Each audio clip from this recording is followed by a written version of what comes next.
Hola a todos y todas, espero que estén muy bien. Si quieres ver cómo se hace una reseña paso a paso, este todavía no es el video, es el siguiente, porque antes de escribirla hay que conocer algunos consejos que van a hacer que tu reseña no solo tenga un buen contenido, sino que se vea bien y sea atractiva para el público. Y eso se logra conociendo la manera en que se pueden usar los recursos tipográficos y gráficos que tienes a tu disposición. Entonces, primero vamos a ver los recursos tipográficos. Dentro de los recursos tipográficos está todo lo que se refiere a la apariencia de las letras, las negritas, las cursivas, las mayúsculas, los diferentes tamaños, el color y las diferentes fuentes tipográficas que existen. Con esto entramos en un mundo de posibilidades. Se pueden decir un montón de cosas sobre cómo usar cada una de esas opciones, pero ahora solo nos vamos a enfocar en cómo puedes usarlas en las reseñas. Para guiarnos un poco vamos a usar esta reseña de un cortometraje. Como ves es muy breve y todo está escrito en el mismo tipo de letra, el mismo tamaño, el mismo color, etc. Todo está exactamente igual. Y bueno, quizá no haya un problema muy grave con ella, pero su apariencia deja mucho que desear, y por eso es un texto algo descuidado. Entonces vamos a mejorarlo para que veas todos los errores que yo tengo aquí. En primer lugar, lo que se puede usar son los diferentes tamaños de letra. Si al título se le pone una letra más grande, resalta mucho más, y con eso se consigue que llame más la atención del lector. Aunque tampoco hay que exagerar, porque eso ya no se ve tan bien. Otra cosa que se puede hacer es poner un poco más pequeño el nombre de la persona que escribe la reseña. Esto ya entra dentro de tu gusto personal. Yo prefiero ponerlo más pequeño, para que se distinga del resto del texto. Pero si quieres lo puedes poner del mismo tamaño. Por otra parte, lo que es muy pero muy raro de ver es que dentro de la reseña se usen letras más grandes que las demás, algo como esto. Algunas revistas lo hacen para destacar una frase, pero no se usa mucho, porque provoca que algunas personas se pierdan en la lectura. Regresando a la reseña, también podemos usar las diferentes fuentes tipográficas. O sea, los diferentes tipos de letras que puedes encontrar en Word, Arial, Cambria, Calibri, etc. Podemos usar un tipo de letra en el título y otro en el texto. En el título se puede usar una letra más llamativa, como esta o esta otra, pero en el texto hay que procurar que sea una letra sin tantos adornos, parecidas a las que se usan en los libros. Si no sabes cuál escoger, puedes revisar la última página de algún libro, porque ahí se suele poner el tipo de fuente que se usó. Esto es muy importante porque hay tipos de letra que son mucho más fáciles de leer. Por ejemplo, si usas este tipo de letra, habrá gente que no se sienta cómoda leyendo. Entonces hay que tratar de usar una fuente que sea neutra. Y el resultado final puede ser algo así. El título y el texto tienen fuentes muy diferentes. La del título es Elephant y la del texto es Cambria. O también pueden ser diferentes, pero no tanto, con un título en Calibri y el texto en Cambria. O si lo prefieres puedes usar la misma fuente, porque con el diferente tamaño ya se diferencian. Aquí ya depende de tu gusto, y en lo personal yo me voy a quedar con la tercera opción. Por otra parte también tenemos las negritas, que por lo general se usan para destacar algo. Se pueden usar en el título y entonces como ves queda un título mucho más llamativo. También se pueden usar para destacar el nombre de la persona que escribe la reseña, para que sí se diferencie del resto del texto.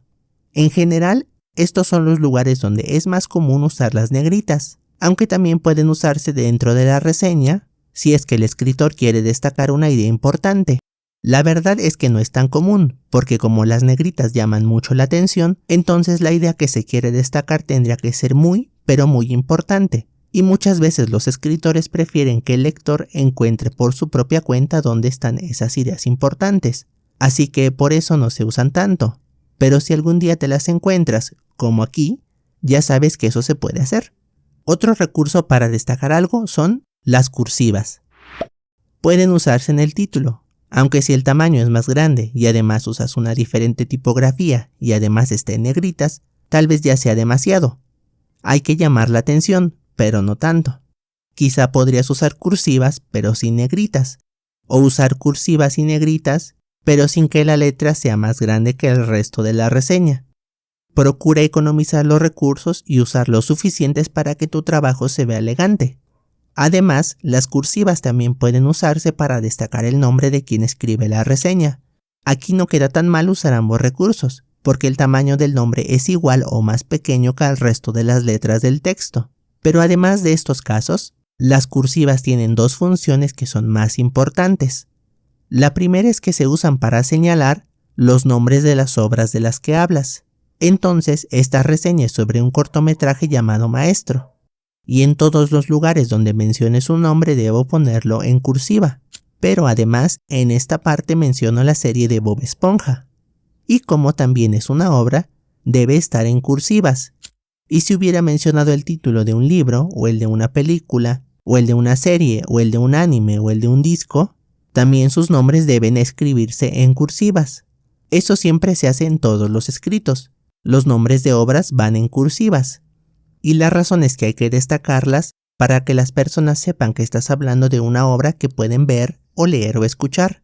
Entonces eso siempre se tiene que hacer, ya sea en el título o en el cuerpo de la reseña. La segunda función de las cursivas es que también se usan para destacar partes del texto. A veces pasa que escribes algo y piensas que es una idea muy importante y quieres que el lector le ponga mucha atención. Entonces lo que haces es ponerle en cursivas. Es lo mismo que decíamos respecto de las negritas, pero en este caso es mucho más común de encontrarlo. Y ahora vamos a hablar de las mayúsculas. Como es probable que ya sepas muy bien, las mayúsculas se usan después de cada punto, ya sea un punto y seguido, como este, o un punto y aparte, como este otro. Y también se usan en los nombres de las obras, como aquí o aquí, y en los nombres de las personas, como en este caso. Las mayúsculas no pueden faltar en estos casos, pero además de ellos, también se pueden usar en todo el título y quedaría algo así. La verdad no es muy común de ver, sobre todo en revistas o periódicos, y no es muy común porque se considera un error, sobre todo porque las mayúsculas en internet significan que estás gritando. Y bueno, no le puedes estar gritando a todos. Sin embargo, también hay que reconocer que en ocasiones un título con todas las letras en mayúsculas puede verse elegante. Tú puedes decidir qué hacer, pero en lo personal me parece mejor hacer llamativo el título usando diferentes tipografías y las negritas. O también puedes usar el último recurso tipográfico que nos falta por ver, el color. Sobre todo en las revistas o en las páginas de internet se usa un color para el título y dejan lo demás en negro. O a veces también, dependiendo del color de la hoja, usan el blanco o cualquier otro color. Y es que usar diferentes colores es muy útil para hacer más llamativo un texto. Puedes emplear los que más te gusten, pero como te decía antes, un buen consejo para conseguir un texto elegante es economizar tus recursos.